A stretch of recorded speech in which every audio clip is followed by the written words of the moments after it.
Ooh, from giant spiders to venomous snakes, we all get freaked out by Australian creatures. Yeah, me too. But newly discovered fossils show that things were way more dangerous 120 million years ago, when this land was completely ruled by massive razor-clawed megaraptors. Yeah, I'm glad I wasn't around then. These dinosaurs were about 26 feet long and walked on two legs, just like the famous T-Rex. They were fast, fierce hunters, with a superpower: their hug. Yep, their massive, muscular forearms had huge curved claws, perfect for grabbing and holding onto prey. Uh-oh. They would wrap their arms around their poor victims, just like a hug, and trap them with no chance of escape. And even though their teeth were quite small, they were still sharp enough to rip through flesh. The first time we heard about megaraptors was in the late 90s, when a paleontologist discovered their fossils in the region of Patagonia, Argentina. Since then, no one has ever found a complete skeleton, only fragments. But probably the most important one yet was uncovered in Australia at the beginning of this year. Researchers were exploring Victoria's stunning coastline when they stumbled upon Megaraptor fossils. First, they spotted bones from its lower legs and a few vertebrae washed up on the beach. Even though they were working with just a couple of fragments, a deeper analysis confirmed that these belonged to a Megaraptor. And not just any Megaraptor, it was the oldest one ever discovered. This discovery gets even more exciting because it adds weight to the theory that these dinosaurs might have originated in Australia. But we already knew that they roamed the land down under since early 2023, when researchers found the top of a Megaraptor skull in the country. So let's rewind a bit. We first found their remains in Argentina, right? Right. But then, years later, researchers found fossils of the same family of dinosaurs on the other side of the world, in Australia. If the ones in Oceania were older, how did these creatures end up in South America? Of course, they didn't fly there.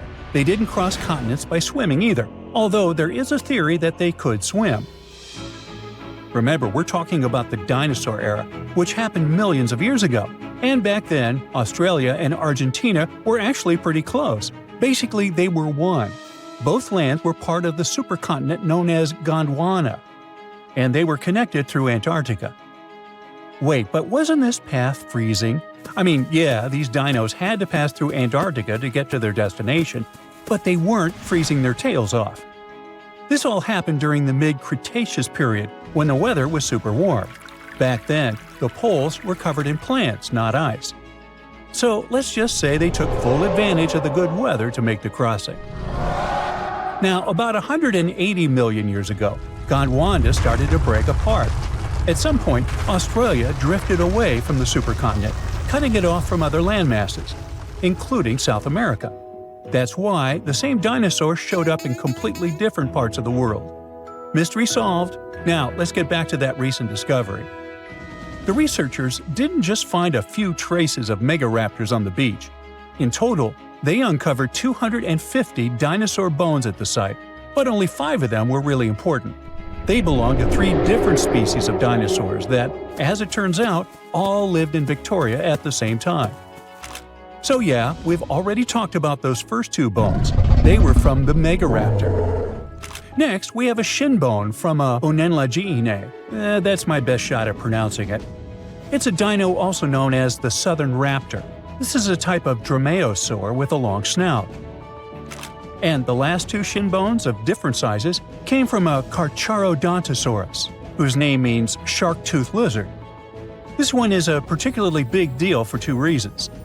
Number 1, it's the first evidence that this species lived in Australia. And number 2, it was small, and that is pretty surprising since we've always thought of this species as being massive. Fossils found in Argentina, for example, show this dinosaur reached a length of about 36 feet. But the one in Australia was much smaller, measuring only around 6 to 10 feet long. And that's still plenty big.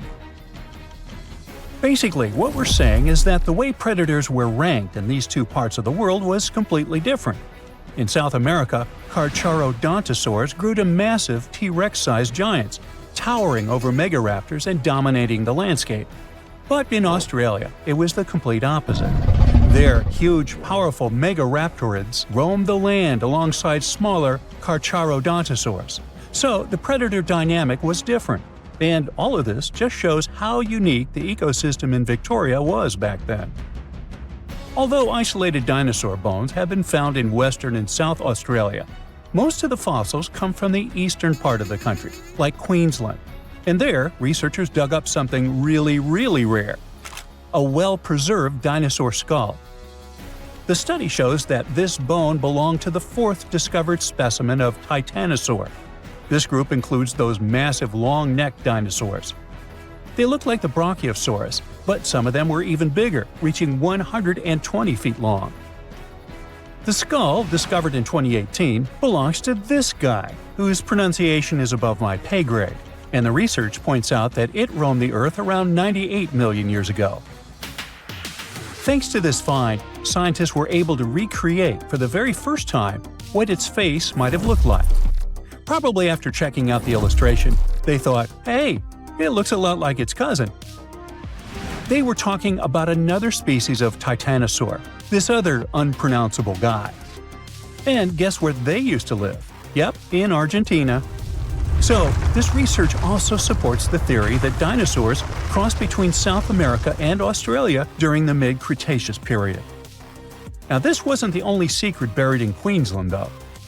In 2024, researchers working there discovered the fossilized remains of a new species of pterosaur, about 100 million years old. These creatures were the first vertebrates that could actually fly, existing alongside dinosaurs. They were massive, powerful predators, with wingspans of up to 36 feet. But these remains belong to a new species within the pterosaur group, which they have named Hakuna Matata, or something similar.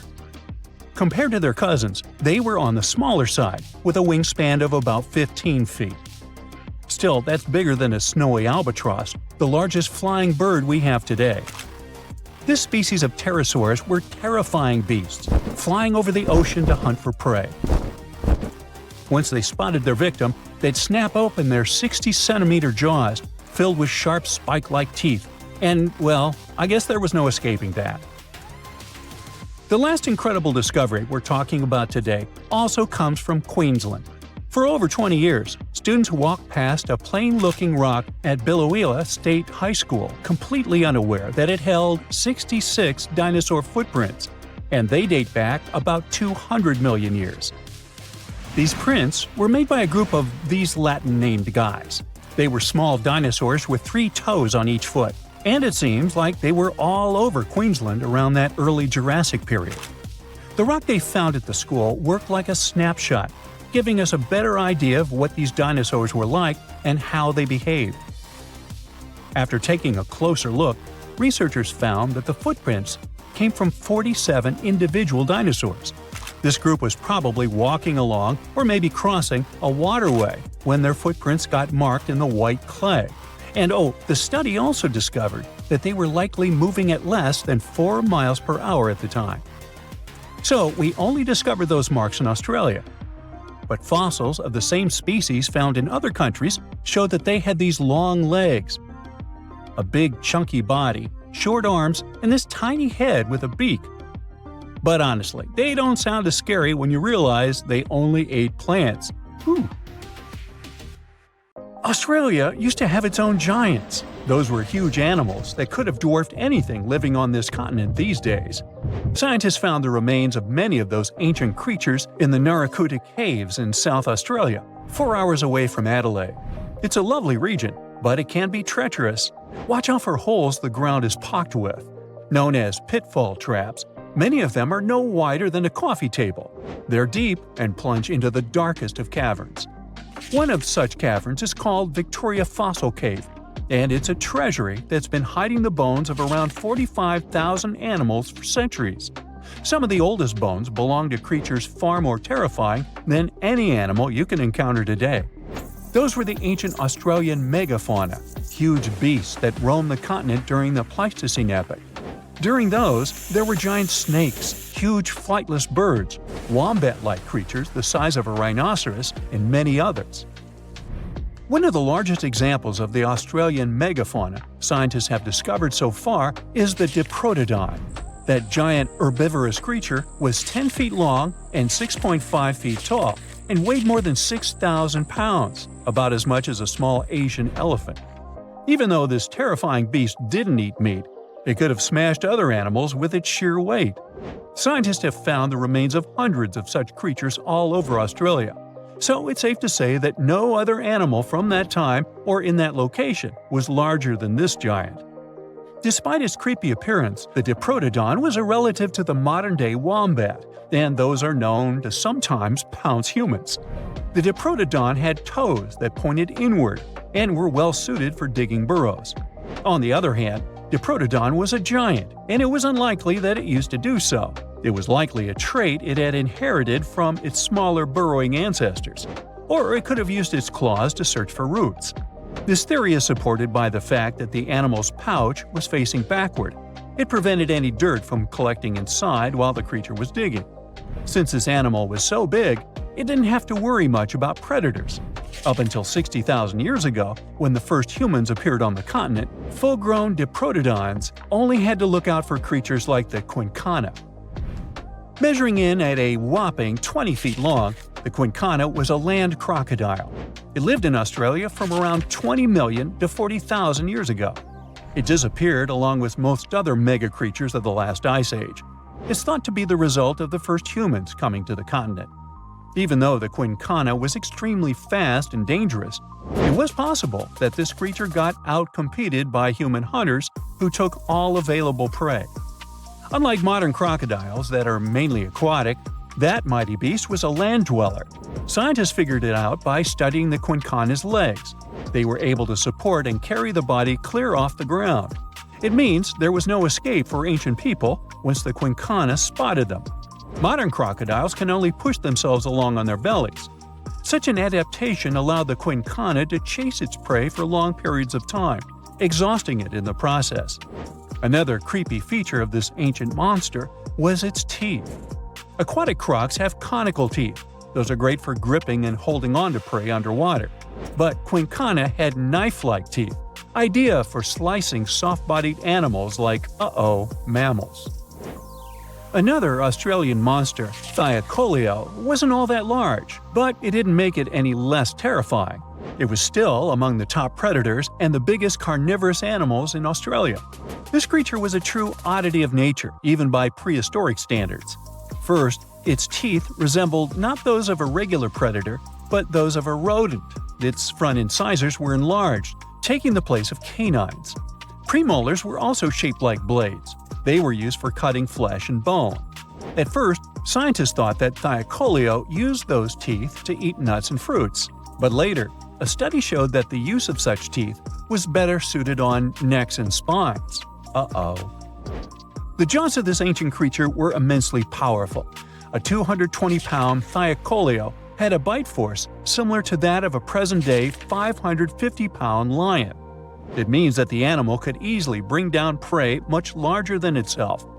Then there was Thylacoleo's tail. It had strong muscles which provided the animal with the ability to use the tail as support when tackling large prey. The Thylacoleo had retractable claws, and this feature is very uncommon among marsupials. It allowed the animal to keep its razor-sharp hooks from getting blunt and could help it get a better grip on its prey. Scientists are quite sure that, like today's leopards, the Thylacoleo could climb trees and jump on other animals from above. It was done so fast and stealthily they never knew what hit them.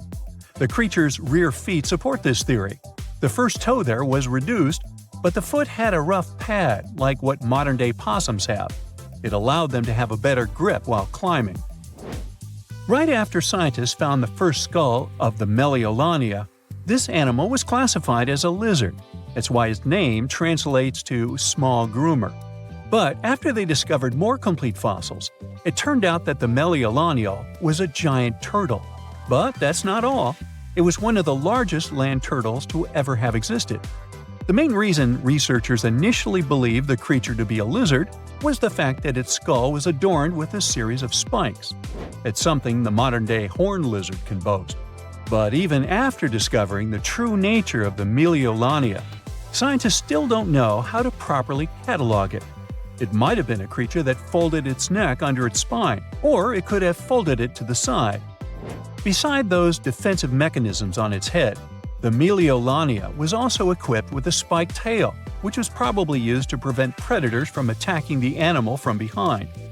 Most species of the Meliolania disappeared around 2,000 to 3,000 years ago because of humans who hunted them to extinction in both Australia and on the surrounding islands. It took around 2 centuries for these turtles to go extinct in that region of the globe. The Megalania was a giant Australian lizard that existed at the end of the Pleistocene epoch. It looked like a Komodo dragon and the Australian monitor lizard, which are both believed to be Megalania's closest living relatives. Fossils tell us that the ancient animal was anywhere from 15 to 26 feet in length. Ow! The youngest fossil remains of this ancient Australian monitor lizard date back to about 50,000 years ago. The first indigenous settlers must have encountered Megalania, which led to the lizard's extinction. Originally, scientists thought that the Megalania was the only member of the genus Megalania, but these days it belongs to the genus Varanus, which means that the prehistoric creature is closely related to other Australian monitor lizards. Our next giant creature on our list was once dubbed an ostrich on steroids. I mean, look at it. It was the last of the thunderbirds to go extinct in Australia. The Genyorus lived on the continent at the same time as early humans. They might have coexisted for 15,000 years or so before the huge bird eventually disappeared. This theory has some proof. The bird's fossils found along with human artifacts.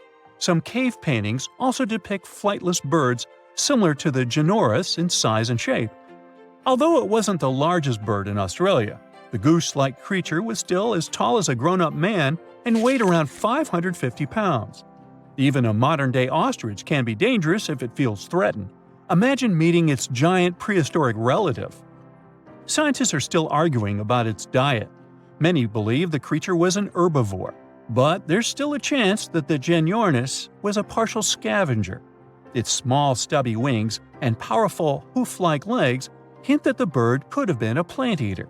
But its huge beak and exceptionally deep lower jaw evoke suspicion. Such features are highly unusual in birds. That's funny. Well, everything is when you're a giant hyena, Pachyrhinocheuta. If you want to picture how animals from ancient times look like, just imagine them way bigger with larger and sharper teeth. And wait, like that isn't enough? Yup, you had to be one mighty beast to survive in such times when everything around you is like 5XL. This hyena was up to 3 feet tall with a weight of 400 pounds. That's the size of a modern lion and around 3 times bigger than today's hyena.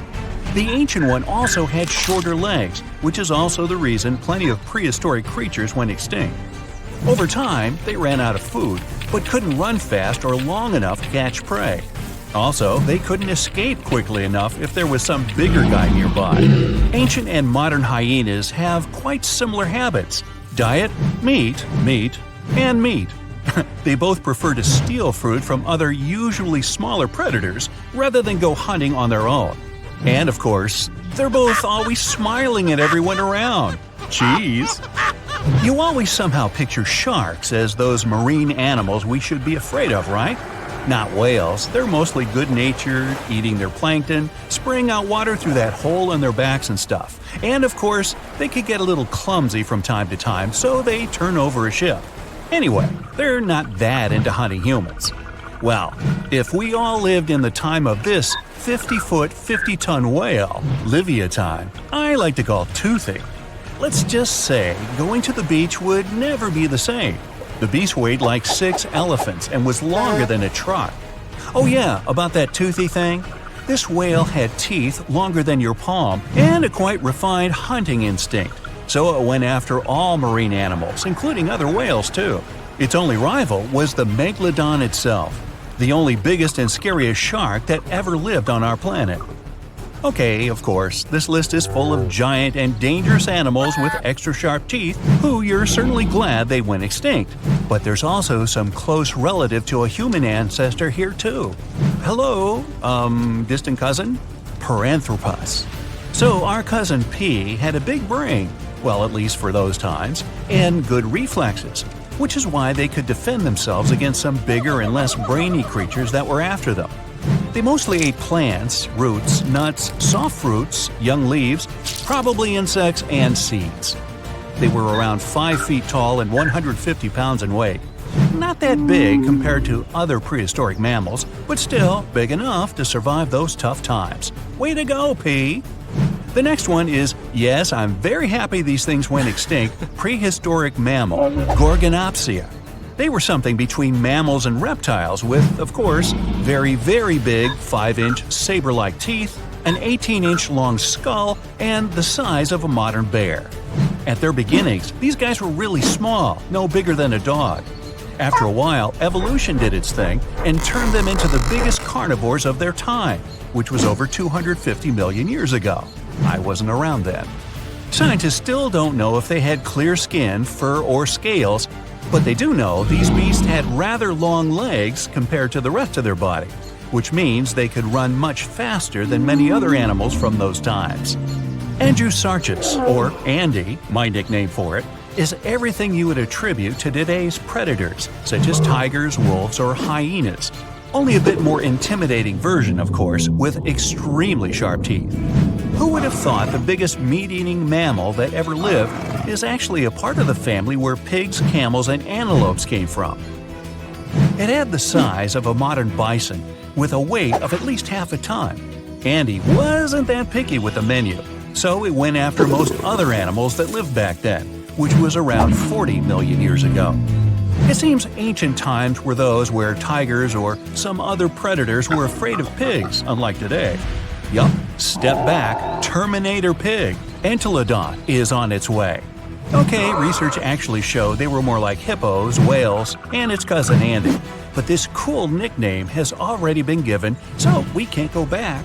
Early Terminator pigs were no bigger than today's swines, but they grew to become cow-size over time. They also had short snouts, but a couple of million years later, evolution decided that's not scary enough and made their lower and upper jaws much longer.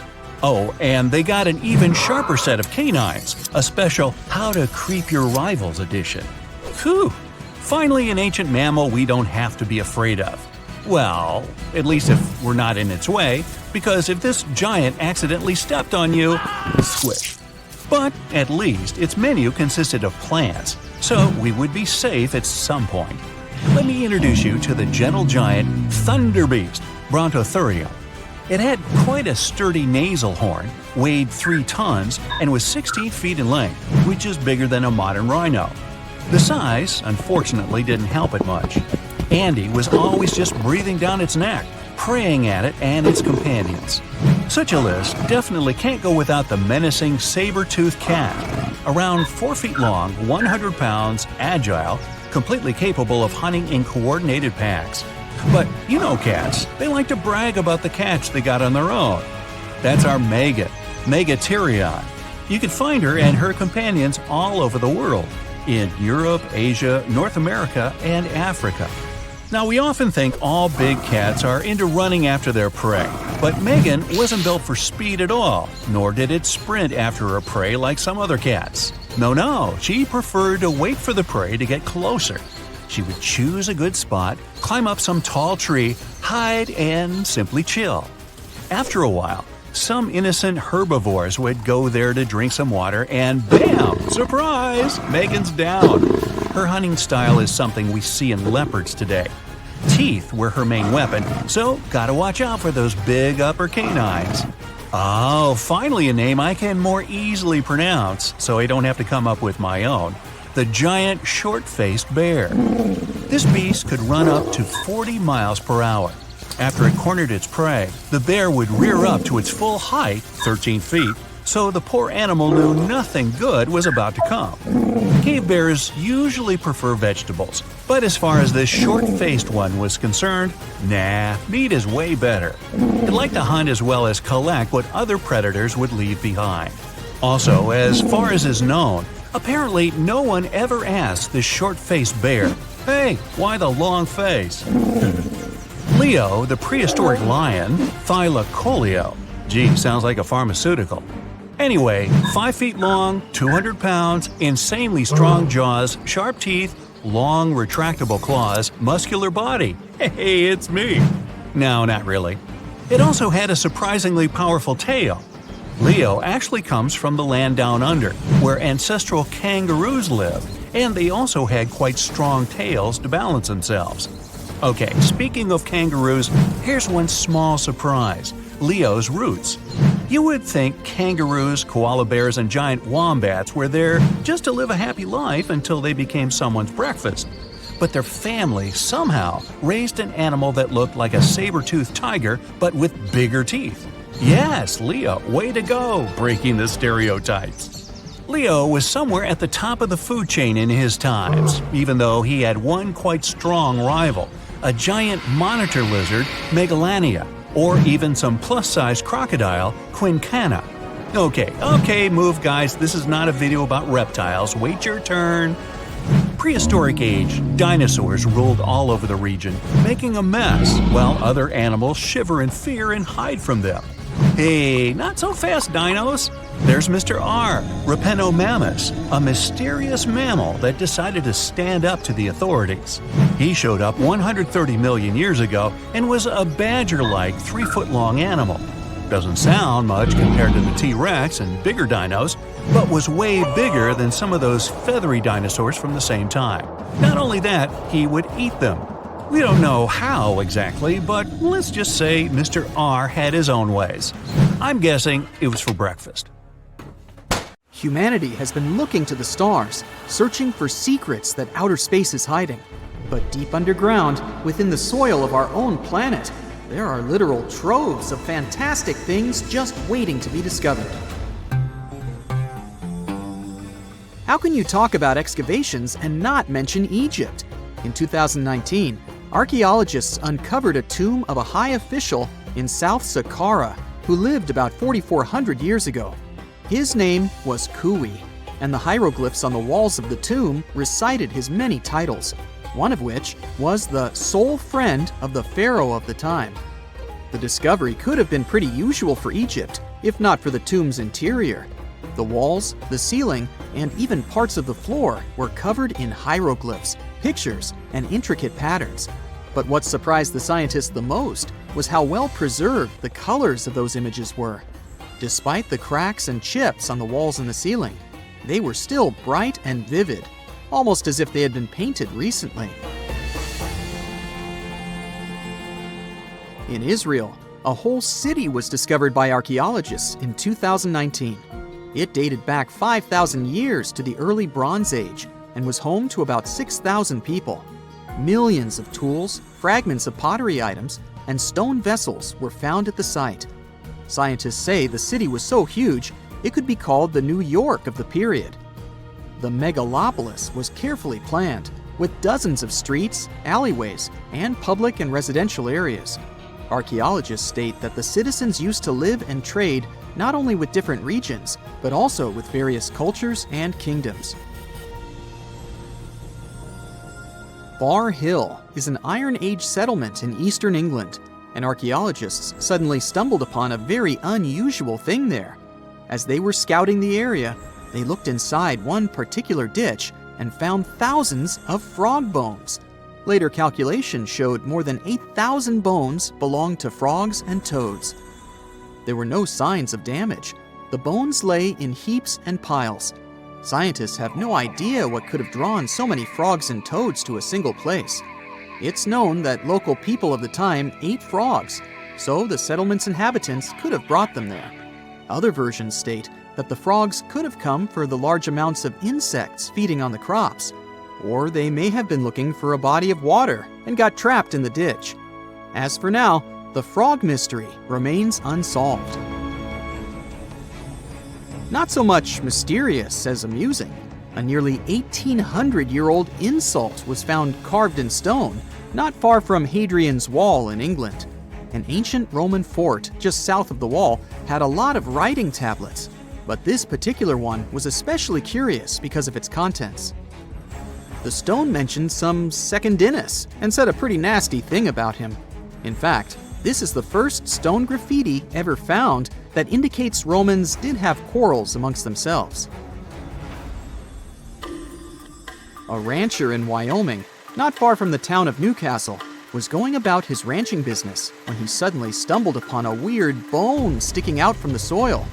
As he carefully dug it out, he realized the bone belonged to a huge creature. It was larger than a bear. But even so, there were no bears in the area. The rancher called scientists to figure out what it was all about. When they excavated the parts, they ended up with 3 skeletons of dinosaurs, triceratops to be precise. Researchers were astounded by the discovery for 2 reasons. First, the skeletons were surprisingly complete. They were limb bones, skull parts, feet, and parts of tails. Second, triceratops had been considered loners because all the previously found skeletons were found alone. In this case, there were 3 of them. One seemed to be a youth, while the 2 others were probably its parents. Judging by the tooth marks on the bones of the largest of the 3, a T-Rex attacked the family, and they couldn't escape from the huge predator. The catacombs of Paris are yet to be fully charted, and strange things keep coming up down there.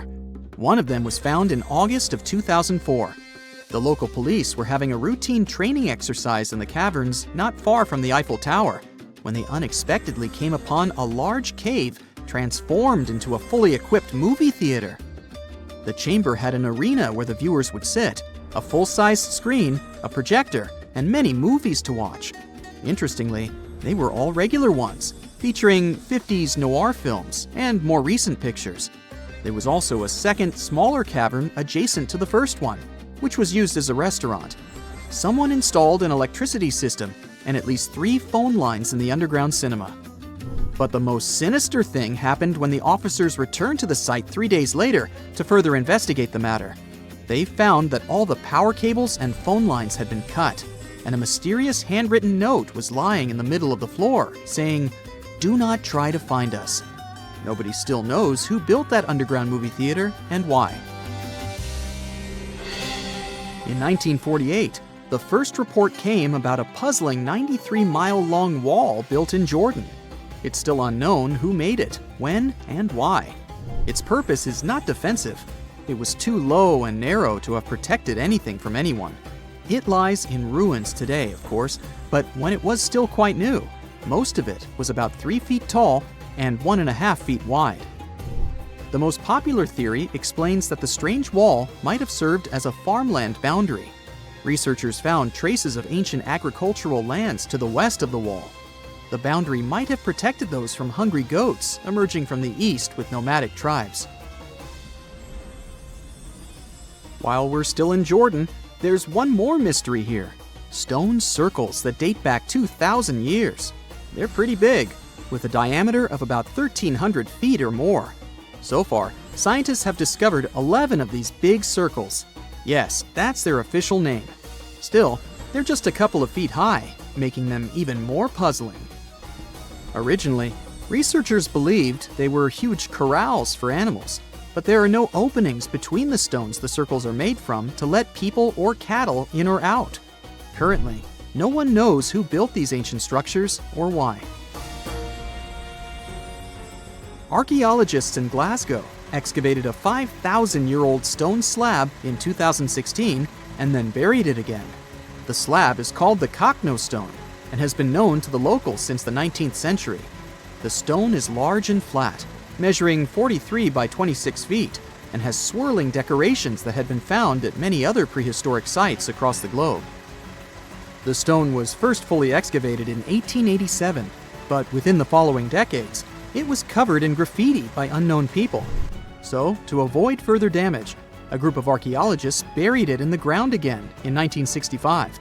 And then, in 2016, another group of researchers unearthed the Cockno stone again to record the artwork using modern photography and surveying techniques.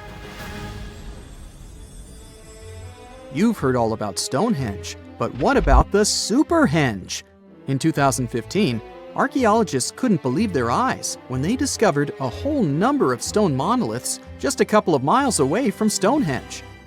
They had once stood upright, but about 4,500 years ago, the wind and erosion of the ground must have pushed them over, which is why nobody had discovered them earlier. Their purpose remains unknown, but scientists have a few theories. It could have been a giant Neolithic monument, or it could have formed a C-shaped arena leading down to the Avon River nearby. The springs and a valley completed the picture, so the superhenge might have served as some sort of a decoration or even as part of a larger structure combined with the Stonehenge not far away. So, we all know that Mother Nature is wise. If she blesses some creature with a particular body part, it should make perfect sense, right? Well, yeah, but still, some wildlife shots make you wonder if evolution has gone the wrong way. Snakes' natural design allows them to swallow a whole mouse. But in some cases, this cool ability can turn against them. Yes, snakes can actually swallow themselves. Scientists believe that they mostly do this because of stress, captivity, temperature regulation, hunger, or illness. The snake is pretty helpless in this situation, you can tell. If it doesn't get help in time, digestive juices may begin to corrode the swallowtail. So if you ever catch your pet snake doing this, try to stop it, or take it to the vet. Okay, but what about the fangs, I hear you ask? Does a venomous snake have immunity to its own venom? Well, if the snake digests it, it will be okay. It's because protein is a primary component in venom. And besides, the venom is excreted by the gland in the snake's mouth. So no matter whom the snake bites, chances are that it's going to drink a bit. So the only way a snake can actually suffer from its own venom is by biting itself straight into the blood vessel. In this case, it'll experience the same reaction as any other animal. Now, think you're having a bad hair day? Hey, check this guy out. Chris was an Australian merino ram who became a celebrity in 2015 after being discovered in the wild. Farmers shorn him and gained nearly 90 pounds of wool. When the animal was found, he carried over 5 years' worth of fleece on his body. But Chris belonged to the domestic sheep breed that needs to be shorn regularly. Otherwise, the animal is at great risk of injury and infection. So the lives of these cuties depend directly on going to the hairdresser. Shall we talk about horns? Cattle, goats, and many other species proudly wear this fancy headdress not only for fashion, but also as a weapon for brutal battles. If you ask this bighorn sheep ram directly how old he is, you'll probably hear something like, "Bah." But if you want to get a more precise answer, you can count the number of rings on his horns. The biggest and the darkest ring usually marks the 4th birthday, when the ram matures enough for mating. Although animal horns may look very tough, in fact, most of them are made of keratin. It's the same protein that builds human hair and nails. Horns never stop growing as the animal ages, just like our own hair. And eventually, they can curl into really extravagant shapes, making these weapons turn against their owners. This is what a Wiltshire sheep horn looks like when it's young. But as the years go by, the horns typically curl in front of its face. And while most grow out harmlessly, the inward-growing horns can end up dangerously close to the sheep's head. Like this ram who's having bad luck, to say the least. Its horn has slowly grown into its own skull, and eventually, well, it didn't end well for the sheep. Of course, this would hardly have happened on a farm, because people would have made a preventive horn cut. But unfortunately, in the wild, animals cannot use hairdresser services. That's why they use rocks and branches to rub and grind away at their horns to keep them safe, just like humans trim their nails. Faulty genetics is not the only reason for the horn distortion. You see, when males of the species want to fight for dominance, they begin to butt heads to show each other who's the alpha male here. These battles can break horn plates, making them grow at weird and dangerous angles. The fancier the original shape of the horns is, the more problems their fracture may cause. This poor African kudu is a bright example. Fortunately, in some cases, unlimited body part growth can be good for the animal. Just take a look at these adorable smiles. If you happen to break off your own molar tooth, your dentist would probably say it's irreversible and offer a replacement. But if an alpaca breaks its front teeth, all it has to do is wait a bit. Although these animals don't have upper teeth, Their lower teeth constantly grow throughout their lifetime, and they might look pretty creepy when they get too long. That's why some farmers prefer trimming them from time to time, just like pet owners cut the nails of their cats or dogs. Now, llamas look so similar to alpacas that many people confuse these two species. But the significant difference between them is that llamas' front teeth are encased in enamel. That's why, unlike alpacas, they don't possess the superpower of limited growth. Too bad. Unlike the keratin horns, deer antlers are made entirely of bone.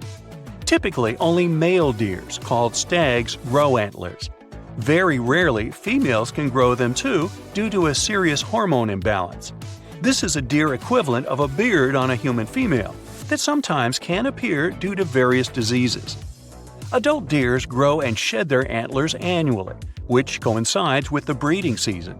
At first, their antlers are covered in velvet, a protective skin with blood vessels. But once the antler is fully developed, the deer gets rid of the velvet, just like snakes shed their skin. Although this process doesn't harm the deer, it may look pretty spooky. Once the brand new antlers are ready, stags begin to fight with other males over the ladies' attention. Usually stags barely eat or sleep during this competition. And if you ever question whether the antlers of two deers can get locked together, the answer is yes. Every stag is risking ending up stuck with his own rival instead of having a romantic night out with a female deer. Bummer. Moreover, all the traumas that the deer gets during the mating season can influence further antler growth if specific nerves get damaged. Just like horns, antlers can develop at distorted angles because of genetic failures. Some mutations can even make them grow monstrously large. This unlucky deer can barely move his head without losing balance. Also, if a deer breaks one of its legs, its body can speed up the healing by sacrificing the bone and blood material from one of the antlers, and thus this antler will get thinner and weaker. And speaking of facial extensions, we cannot skip the tusks. Please meet Babirusa from Indonesia. This ancient boar first emerged over 35,000 years ago. It's easy to confuse these big tusks with horns, but they are actually upper canines. They tend to pierce through the skin of the boar's face as it matures. Scientists believe that these intimidating tusks have evolved as a tool to protect eyes and throat while fighting with other males during mating season. But this design doesn't seem very thoughtful. If a male boar doesn't grind his tusks regularly, they can end up curling back into his own skull, which can blind him or even worse. Now, what if I told you that hoofs can grow out of control just like horns and antlers?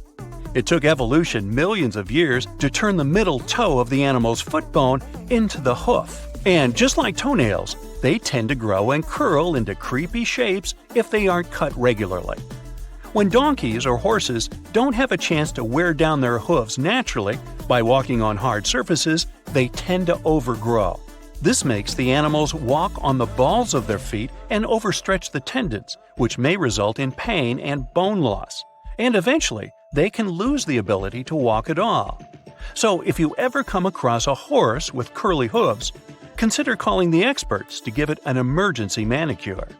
Perhaps one of the most obvious questions regarding the undersea world is, can a fish drown in the water? Yup, it can. Although gills are an amazing gift of nature, there are still many factors that may deprive a fish of healthy breathing. When the oxygen level in the water is too low, fish begin to suffocate. But it happens very rarely in the wild. Oxygen deficit usually appears in aquariums that are not washed and replenished often enough.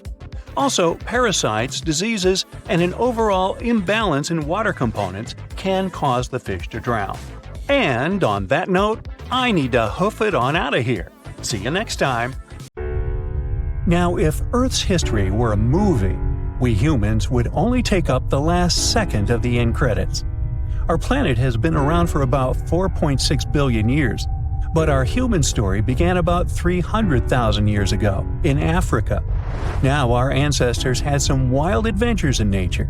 They could have run into creatures so big they'd make today's elephants look like puppies. The woolly mammoth is a pretty famous animal, sure. His cousin, though, the Colombian mammoth, not so much. This giant used to roam places from Canada all the way down to Mexico.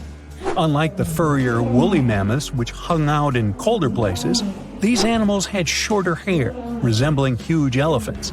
They also had incredibly large tusks, like 12 feet worth of spiraling sturdy tusks. And they weren't just for show, they came in handy when facing predators. That includes our ancestors. If you think about sloths these days, you're picturing these adorably slow creatures. They couldn't possibly be in your list of most dangerous animals. Well, their grandparents might have. For starters, we call them ground sloths, and they vary a lot in size. Some were as big as rhinos, and others, like the Megatherium, were as colossal as elephants. Imagine seeing a 20-foot-long sloth which doesn't mind chewing on some meat every now and then, at least in theory. Ever heard of Bigfoot? Well, our next animal kind of looks like him, but is a distant cousin to orangutans. Meet Gigantopithecus, the largest primate to ever call our planet its home. Standing tall at 10 feet and weighing more than 600 pounds, these animals were amazing to look at in real life. Unlike Bigfoot, they weren't constantly hiding. In fact, it's believed they were peaceful and gentle creatures. Sadly, they faded away about 100,000 years ago, mainly because their food sources slowly became unavailable. Those lush, fruity forests they called home eventually turned into dry grasslands. Next on our list is the cave hyena. Weighing a chunky 250 pounds and standing 3 feet tall, these beasts were as long as a grown-up lying down. What's even more interesting about these creatures is that they love hanging out in groups. A pack could be as big as 30 of these animals, which meant they could easily take on even the biggest, heaviest mastodons. Our ancient families would have needed to stay alert around these hungry specimens. Sadly for these hyenas about 20,000 years ago, their numbers started going down. Soon enough, they completely disappeared from the planet. Quick pop quiz. What's called a tiger but isn't really one? It's the saber-toothed tiger. I mean, sure, they belong to the feline family, but they aren't technically tigers. First appearing around 42 million years ago, in July I think, many of their kind were gone before we even showed up. However, early Americans might have bumped into a couple of specimens from this group. If that really happened, it would have been quite the encounter. Think of the biggest wild lion today or the hefty Siberian tiger. These big cats also had some incredible features hidden in their fur. They were good at sneaking around, hiding, and pouncing on mammoths bigger than themselves.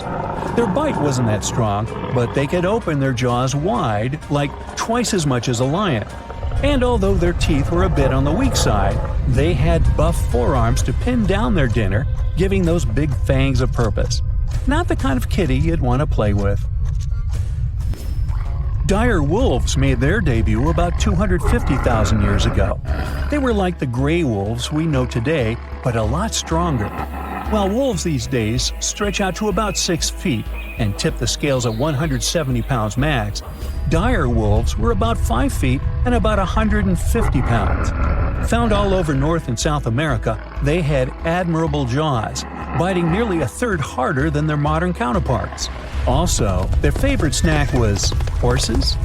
But just like many other majestic beasts of the past, they faded away around 10,000 years ago. Now, names can be deceiving. Take the American lion, for example. It's not really a lion, it's more of a panther's big cousin. The other part of the name is correct, though. They did live in America about 330,000 years ago. This feline was no lap cat either. They were at the top of the wildcat pyramid, weighing a colossal 772 pounds. That's like stacking 4 grown men on a scale. Even the mighty African lion would look a tad bit shy beside these beasts. With the muscle to take down a bison, you wouldn't want to accidentally interrupt their dinner. They parted ways with this planet around 11,000 years ago, right after the last ice age. Now down in Australia, about 50,000 years ago, I wasn't around then, there lurked a relative of the Komodo dragon, the Megalania. Experts love to have debates on how big it was. Some say it stretched out to 23 feet. Others think it was just about 11 feet long. Either way, they were basically mega-sized Komodo dragons with a dangerous bite. If you think bears are already big and fluffy now, let's introduce the short-faced bear. While this big creature stood on its hind legs, it towered at 14 feet. With long limbs, they could outrun today's bears, hitting speeds up to 40 miles per hour. These ultra bears sadly disappeared around 11,600 years ago. Now imagine a crocodile. Okay, imagine that same crocodile, only supersized, with sporty legs, doing its thing in Australia about 1.6 million years ago. Well, say hello to the quincana. These crocs were extremely large, reaching 23 feet. And no, they weren't lazy river loungers. These creatures really love spending time on land. They evolved to have strong legs for their chases and razor-sharp teeth designed for slicing, not gripping. When did we stop sharing beaches with them? About 40,000 years ago. The name elephant bird might not sound familiar, but try to picture a bird that stood tall, as high as a basketball hoop at 10 feet, and weighed as much as a small car, 1,500 pounds. Their eggs were equally huge, like 150 chicken eggs bundled up into one. Now, as amazing as these birds sound, there's a lot we still don't know about them. They're hard to study, as most extinct animals are. Still, some recent studies have given us some clues. Scientists have been examining ancient molecules from their fossilized eggshells. It's an awesome piece of evidence, since these birdie shells were thick, preserving precious DNA inside. Plus, there are tons of these eggshell fragments sprinkled all over Madagascar's beaches. Because of these findings, we now know these birds were herbivores and loved eating leaves and seeds. We also know the tiny kiwi bird is its closest living relative. Now, dodos were these amazing birds we also used to share the planet with. They're like distant cousins to ancient pigeons. To give you some perspective, imagine a chunky bird weighing about 50 pounds. Similar to chickens, turkeys, and ostriches, dodos were also the types of birds that couldn't fly. Their wings were small, and they had the muscle strength of, well, a wet noodle. Now, you might have heard the word dodo used as a name for creatures that aren't that bright. Don't get confused, though, by this name.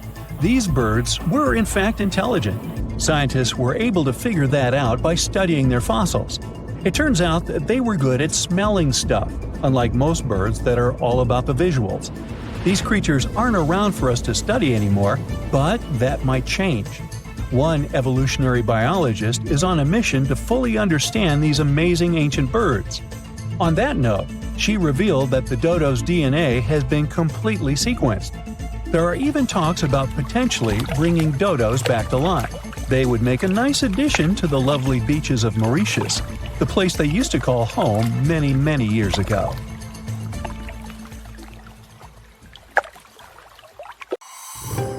Something exciting and kinda unexpected popped out among the rocks of the Ica Valley in Peru.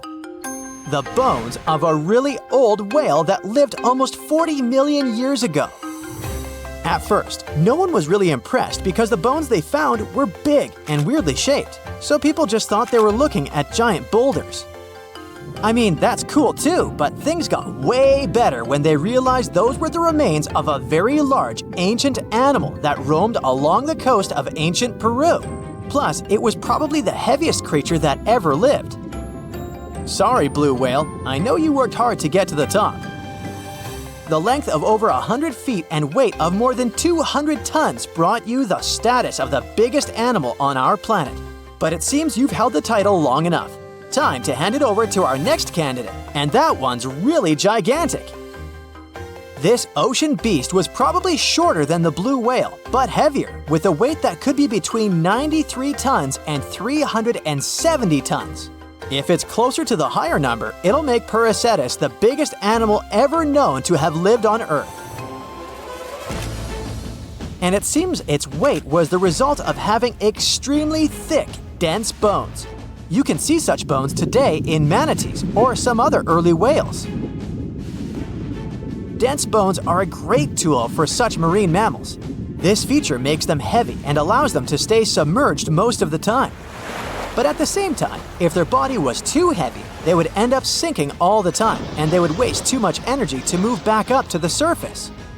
So, to avoid sinking, marine mammals need to have enough lighter tissues, like muscles and fat, to help them float in the water without using too much energy. Now, scientists didn't have the whole skeleton, which makes it hard to tell how big the animal was. But they used the ratio of the heavy bones to the lighter tissues in other marine mammals to estimate the overall weight of this giant ancient whale. Experts found these fossils about 13 years ago and spent the next decade freeing the whale from the rock. Its anatomy and age showed this whale was a cousin of Basilosaurus, a whale that had a long snout full of sharp teeth, and a sleek body similar to that of an eel. Even if Paracetus wasn't bigger than the blue whale, it was still a giant that ruled the ocean depths. Unlike modern whales, there's a possibility that this ancient fellow was a predator that liked to go after bigger prey. And this also changes how we see the history of whales. Scientists used to think these magnificent creatures became really big about 5 million years ago when they started eating lots of small creatures. But here's the proof that giant whales existed even before that. But it's still unclear how this whale managed to find enough food to sustain its enormous body. Plus, it's still hard to tell what exactly this ancient creature had on its menu. It was pretty large and not such a fast swimmer, so it's possible it searched for food in shallow waters. Then it probably ate crustaceans, clams, or some other small animals hiding in the sand. One theory says it was a scavenger, which basically means it munched on remains of everything that would come its way. It's not so unusual to find marine animals in deserts. Many of these regions used to be covered with water anyway. The Sahara in Africa is a perfect example. About 50 to 100 million years ago, this was not a dry desert, but a shallow saltwater body called the Trans-Saharan Seaway. The land is not wet there anymore, of course, but people who lived in that area knew about it because they used to find old shells across the desert. The sea was about 164 feet deep. That sounds enough for a nice swim. Some would say this area looked like modern Puerto Rico, with lots of sun and shallow water. Mangrove forests were a common thing as well as seafloors covered with mollusks, like snails and clams. The marine sediment that was left behind after the sea had dried up is full of different fossils. And the animal that lived in that ancient underwater world didn't look friendly.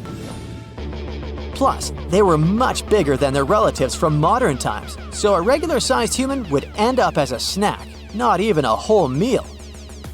Normally, when animals live on small islands, they can become much bigger than their relatives from the mainland.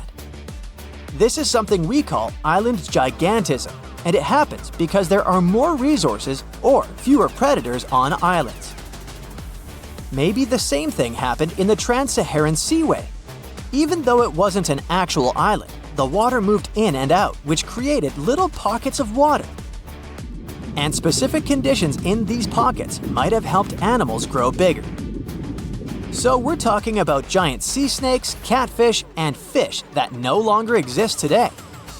One had incredibly strong jaws, and the animal used them to eat hard things and even crush shells. Their teeth showed they were fierce predators other animals had every reason to be afraid of.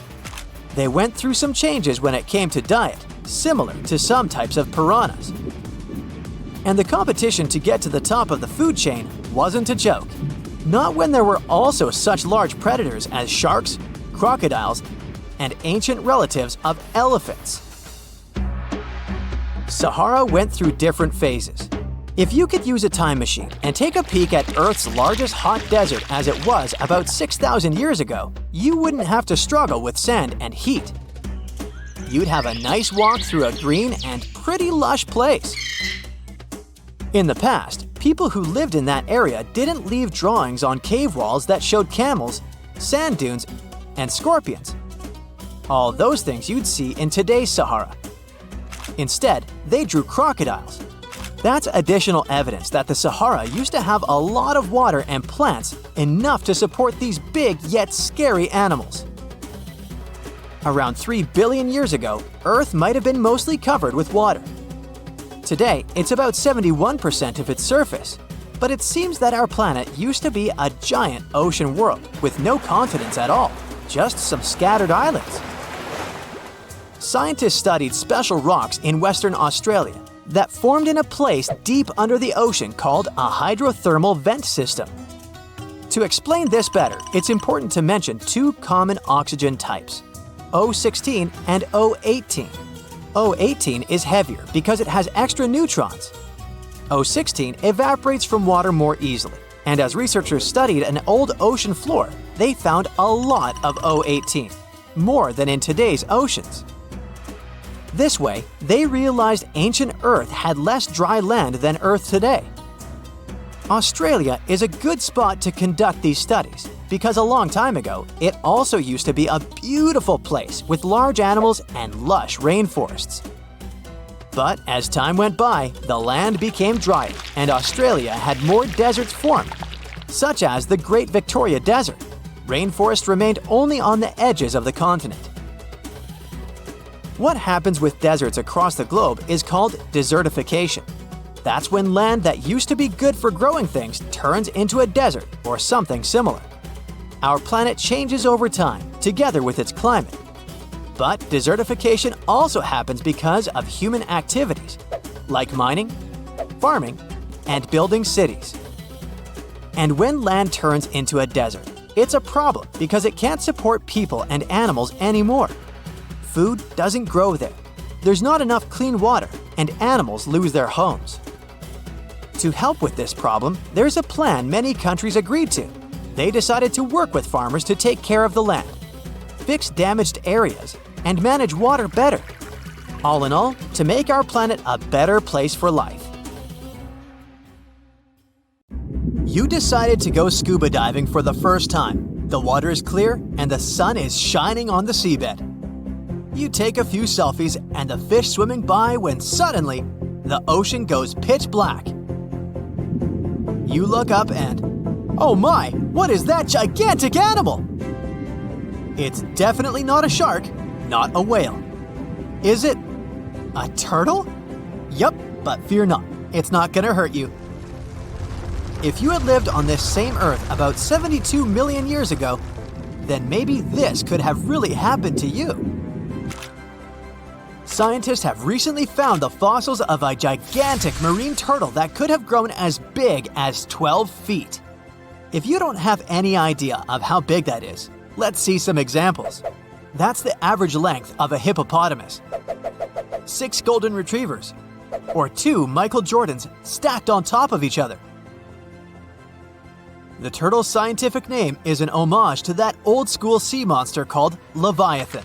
Maybe you remember this from old-school history lessons. The Leviathan is supposedly a mythical creature that would swallow entire ships or people that were deemed too greedy by the creature. Can you imagine being swallowed by this humongous sea turtle? No, thank you. The fossils of this gigantic creature began to be excavated between 2016 and 2021, all the way in northeastern Spain. The first fossil was located by a hiker in the Spanish Pyrenees, and it was around 8 inches long. The pelvis of this turtle alone measured around 35 inches. It would definitely be one of the biggest turtles today if it hadn't gone extinct. FYI, the largest living sea turtles today can reach up to 6 feet in length, which is already pretty big. Now, how about a gigantic prehistoric scorpion? I bet most people here are not huge fans of these creatures, especially since they're poisonous, which is why the thought of a 9-foot-long aquatic scorpion might be the stuff of nightmares. Let's just say that if they hadn't gone extinct some 400 million years ago, lakes and rivers would be much more dangerous places for humans today. These gigantic insects were considered to be apex predators in their time, hunting everything from fish to other animals, even of their own kind. Yikes! I got goosebumps just imagining these creatures. Should we thank the asteroid that hit our planet now or later on in this video? Another prehistoric animal that would shock humans if it were still alive is the so-called Megatherium, a gigantic sloth. This huge sloth is believed to have grown up to 20 feet long, and its weight could be up to 8,000 pounds. It was found in the woodlands and grasslands of South America. The creature used to stand on its 2 feet in order to reach leaves on high branches. These giant sloths had huge claws. They helped them climb trees. I gotta say, I feel uncomfortable imagining these elephant-sized sloths climbing trees. Oh, of course, some dinosaurs will make our super-sized creatures list. But before that, here's a fun fact. Did you know some dinosaurs are still alive today? Scientists have proven that birds are classified as theropod dinosaurs. Such infamous creatures as the T-Rex and Velociraptor belonged to this group. I'm sure you've heard these names even before you watched Jurassic Park. The Velociraptor is that scary dino that breaks into the kitchen. Well, they evolved, gained some feathers, and turned into various species of birds we know today. That means that any bird from chickens to those little blue ones is a direct descendant of dinosaurs.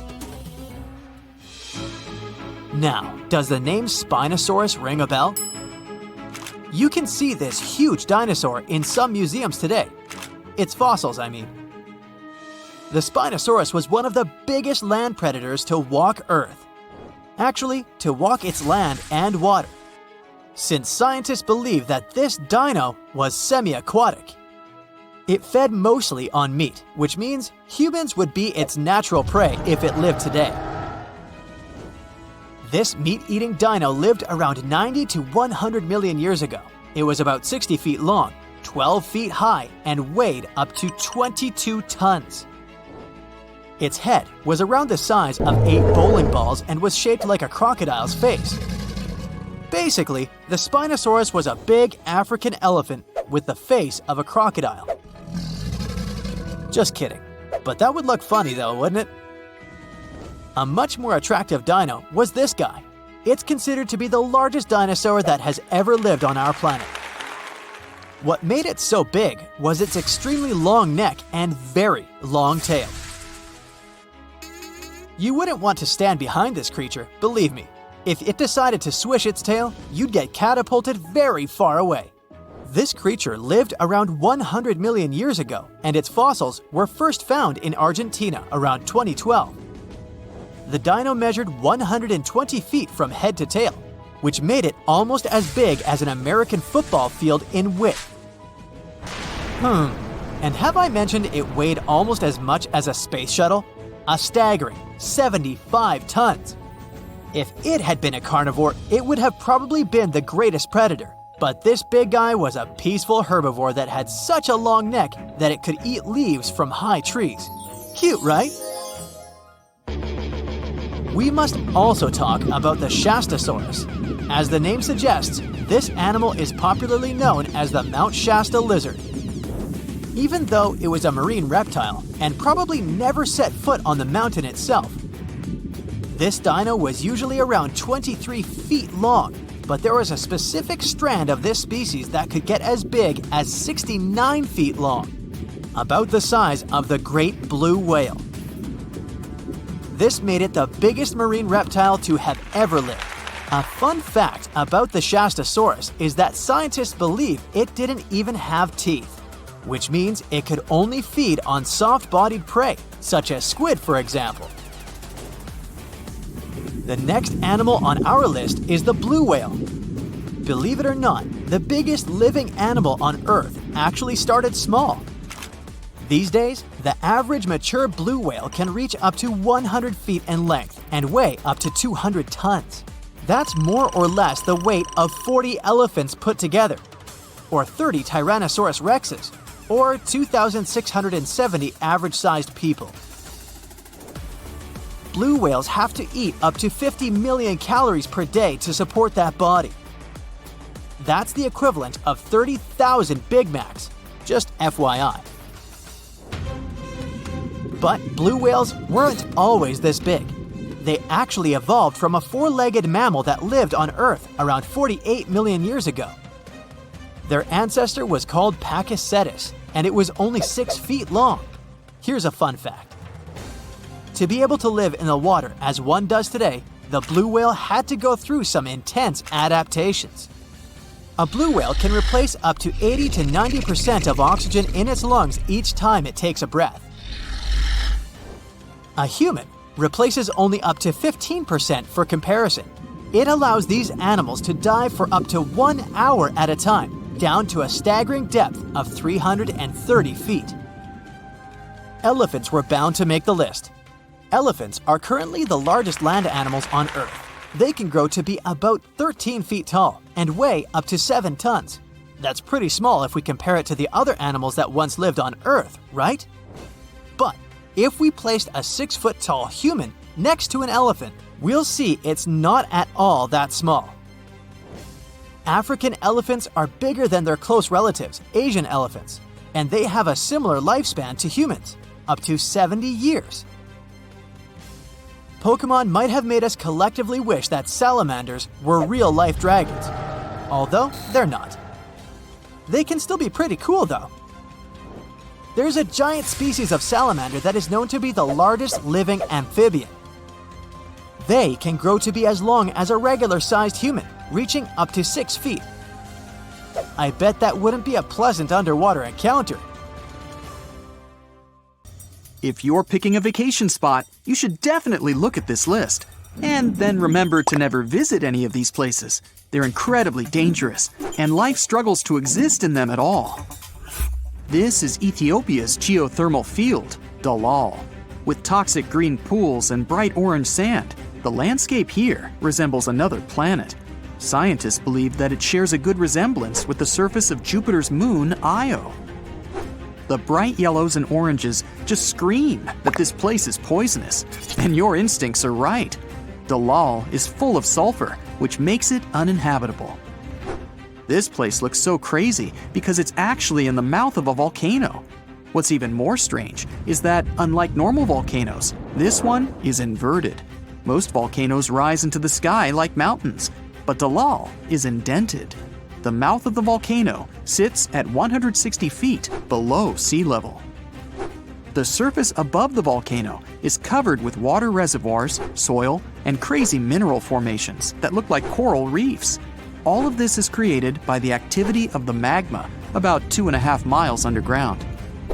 The magma heats the water in the ground, and it begins to rise through layers of salt. When the volcano is live, it produces a lot more magma, which forces more water up to the surface. The water brings minerals up with it, and they create the fake coral reef. The breathtaking visuals at Dalal don't end at the mineral formations. There's even a purple and yellow lake. You wouldn't want to risk swimming in it though. The lake's temperature is above that of boiling water.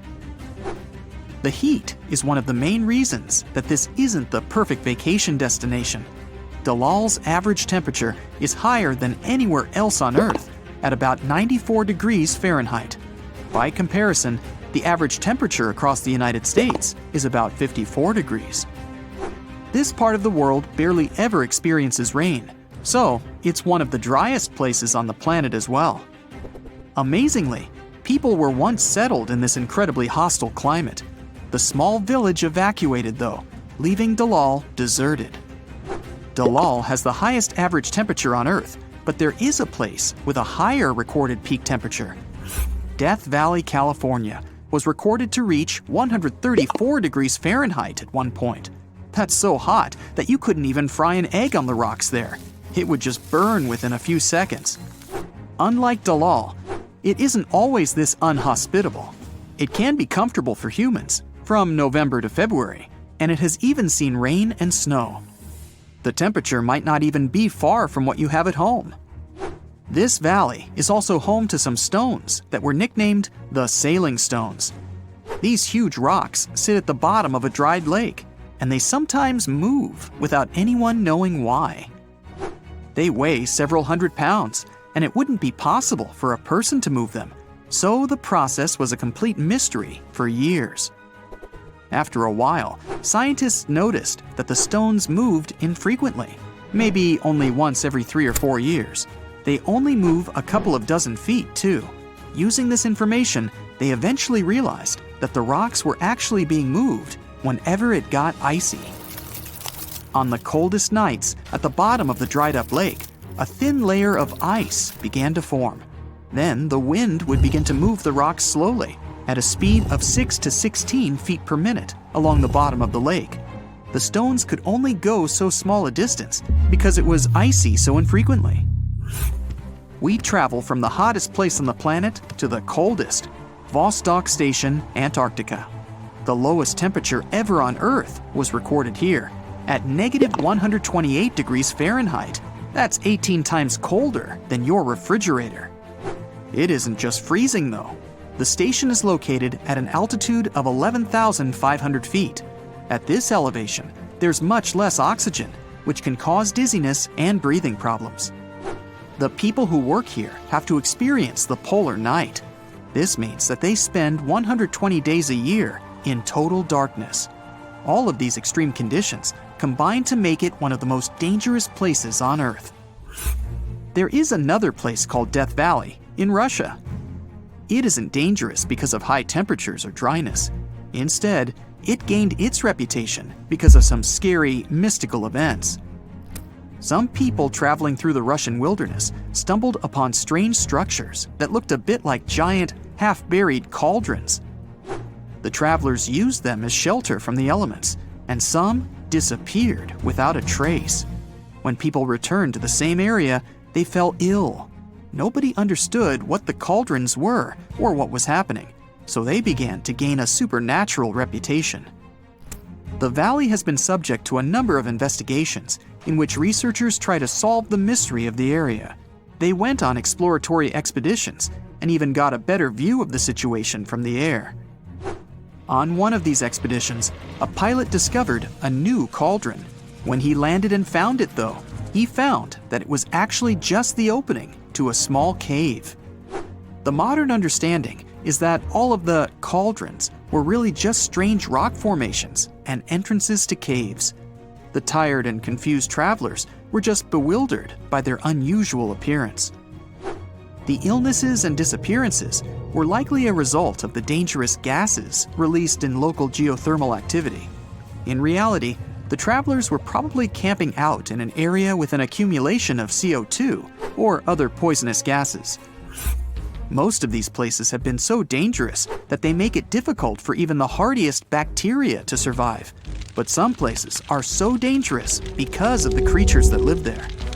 Snake Island is thriving and filled with life, but it's just as inhospitable to people as the other places on this list.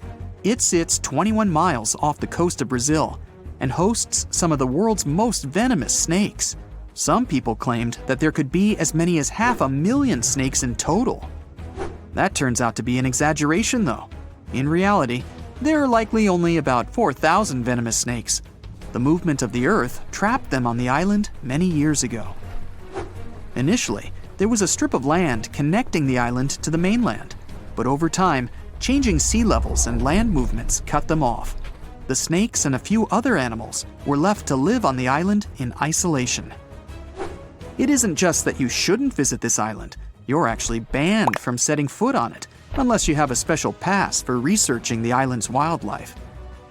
This measure is in place to protect people from the venomous snakes and to protect the rare species of snake from humanity. The only man-made object on the island is a lighthouse designed to help ships avoid the island. When it was built and automated, humans left the island forever. Other dangerous places have been created by humanity itself. One of the craziest is North Yungas Road in Bolivia. This is a 43-mile stretch of road that winds through the mountains. The narrow trail is cut into the cliff side with a sheer drop on one side. If you looked out your window, you would see a 2,000-foot drop into a seemingly never-ending chasm. It's described as a cycle path, but you can often see huge trucks traveling along this road. This can cause huge problems because the road isn't wide enough for two large vehicles to pass each other. About 300 cars go missing here every year. The constant rockfalls, waterfalls, fog, and rain make this place even more dangerous. Bolivia is home to another dangerous place that you wouldn't want to risk visiting, Madidi National Park. The park is a vast jungle, larger than 20 New York cities. The whole area is filled with dangerous plants, animals, and insects. It's highly discouraged to visit this park without being accompanied by experts. Unlike humans, some living things can survive in incredibly hostile conditions. The gateway to the underworld in Turkmenistan would be completely impossible to visit for any human being. The terrifying crater was made when a gas field collapsed in on itself. This freed all of the dangerous gases, so scientists decided to set it alight to prevent it from poisoning the surrounding area. The fire was lit 50 years ago, and it still burns today. The temperature at the bottom of the crater is extremely high, but some bacteria have found a way to survive, even here. These bacteria are entirely unique to this one small area, and they live entirely engulfed in flames. Similarly, life can also exist at extremely low temperatures. Scientists drilled a borehole 12,000 feet deep into the ice of Antarctica. On these excavated pieces of ice, they found an unknown bacterium. We don't have any idea how it could survive such extreme temperatures. What's more, bacteria can exist even in space. Scientists found bacteria on the outer surface of the International Space Station. It spent 3 years there at extremely low temperatures and intense solar radiation, and still, it survived. In July 1990, 4 Czech guys decided to go on an adventure to find the Mongolian death worm, a creature that might have inspired the monster you've seen in the movie Doom. They say it lives somewhere deep in the Gobi Desert, so they flew to Mongolia, hopped into an ATV, and hired some local guides to help them. All that to meet a creature that is up to 6 feet long, can spit acid that could melt anything, and is capable of shooting electricity at those it doesn't like. Legend says that these friendly guys spend most of their days hiding underneath the sandy dunes, but they'd like to come out during the wetter months of June and July. So the timing for a spotting was simply perfect, but the crew needed to figure out how to lure the creature. Sadly for them, no one knew what the giant worm liked to eat, so they built a thumper, which is a machine that made rhythmic pounding noises. They were hoping it would call the worm out of the ground. For 2 months, they searched the vast desert, crossing dunes and rocky plains, looking for any sign of the creature. But alas, it didn't really work out. Ivan McCurley, who was the leader of the 1990 expedition, came back to Gobi Desert again. He once tried to attract the megaworm with blasts, and the second time he used a small airplane to scout the dunes. Over the years, groups from America, Britain, and New Zealand organized big expeditions to the Gobi Desert to try and find the creature. Many others came from all around the world on their own and found nothing. The people in the West first found out about the megaworm of the Gobi Desert thanks to an American paleontologist, Roy Chapman Andrews. This brave man was probably the inspiration for Indiana Jones. In 1926, he wrote about the creature in his book. At a meeting with Mongolian leaders, Andrews heard detailed descriptions of the creature, even though none of them had ever seen it themselves. One of them described it as looking like a sausage, about 2 feet long, with no head or legs. According to him, the worm was so venomous that just touching it could instantly take your life, and it lived in the loneliest parts of the Gobi Desert. Andrews didn't think the creature was real, but he shared these stories again in another book. In May 2005, 4 friends from Great Britain who search for monsters professionally decided to try their luck. They made drawings of the worm and hired local people to hand out flyers all over the Gobi Desert. These flyers offered a reward to anyone who could give information about the worm or even bring them a specimen. They thought loud sounds that other explorers tried would scare the beast away. Some told them it likes damp conditions, so they came up with a plan to block streams of water to create wet areas that would lure the worm out.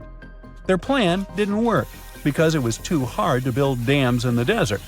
They ended up using small traps, but didn't find any actual proof that the worm existed. But they did meet locals who shared interesting stories about strange creatures they had seen over 70 years. Over the years, stories of the monster spread around the world. In some of them, it's only 1 foot long. In others, it's as large as a human. It's white-gray or scaly and brown, or maybe fleshy and bright red.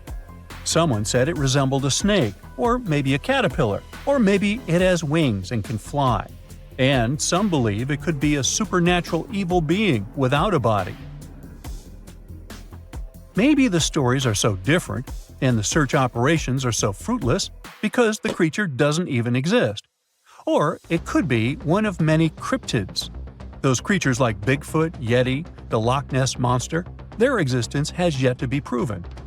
In 1983, one scientist who was visiting the region heard that an old man had managed to catch the mysterious worm. He also learned there was a nest nearby. The scientist bravely approached the hole in the sand and put his hand inside. A giant creature dragged him in, and he was never seen again. Just kidding. He actually found a Tartar sand boa inside. It's a chunky, burrowing, non-venomous snake that has small eyes and gray-brown scales. He showed it to the locals to verify if it was the monster, and supposedly all of them said yes. Most Mongolians who know about the worm still believe it's real.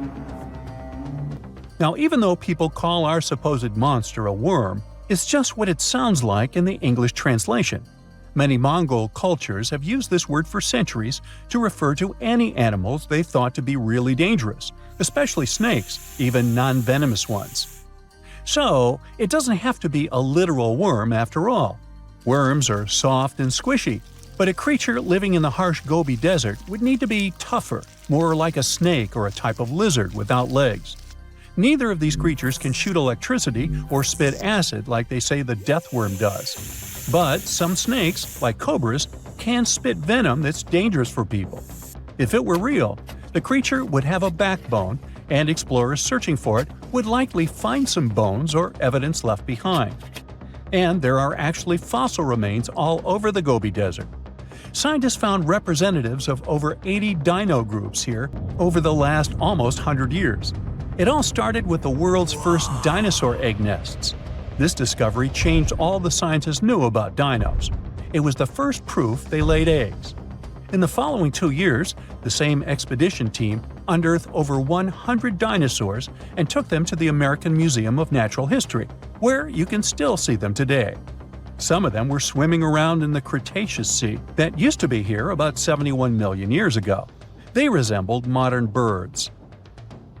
The mystery of the megaworm is still unsolved, but there used to be another mystery scientists finally managed to explain. Back in the 13th century, a famous traveler, Marco Polo, not the guy from the swimming pool game, crossed the Gobi Desert. He thought he could hear mysterious noises, like the sounds of musical instruments such as drums. He wrote about it in his book and believed he might be hearing the voices of restless spirits. Scientists call these noises singing sands or booming sands. Unlike the squeaky sound you might hear when walking on a sandy beach, these desert sounds are much louder, like a musical instrument playing deep, haunting notes. Over the years, people came up with all kinds of ideas about what caused the sounds, like underground water or winds making the sand vibrate. Not all dunes can do this, and scientists wanted to figure out why. Sometimes the winds might cause a small avalanche on the side of a dune, and then you can hear the magical sound start. But this is rare. So, to study it, scientists had to help the dunes sing. They climbed to the top of a dune and slid down on their backs, using their hands and feet to push sand down. As the sand tumbled, the sound started softly and got louder. They could even feel the vibrations with their hands. So they found out that for a dune to sing, a few special things need to happen. The grains of sand must be the right shape. The dune has to be big, and the sand must be very dry, so no singing after it rains. Inside the dune, there's a hard layer of packed sand that acts like a giant speaker. This layer bounces the sound waves back and forth, makes the noise louder and louder, and creates a haunting melody that can fill the desert air. In other words, the dunes can play tunes. Yeah, sorry, I couldn't help myself with that one.